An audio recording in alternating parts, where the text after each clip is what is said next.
ต้องเป็นสาธิตอุ้ยนะครับอุ้ยสาธิตตัวนี้มันเยอะ เดี๋ยวจะมาถามสาธิตนะไอ้ช่วงนึงคือเห็นเสียปูไปหายุนาบ่ ครับ แรกอะ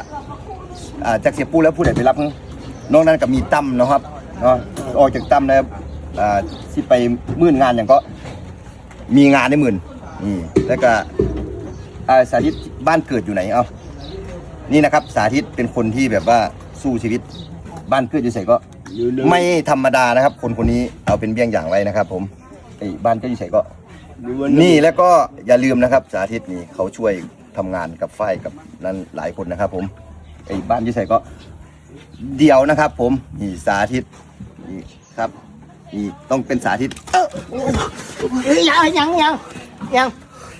งมาคุยให้กูบอกนั่นดิ มันบริตีคนธรรมดามันยั้งได้นะตีเบ็บเอ็นจ่องมันไปเบิดเขียนเลยโอ้โห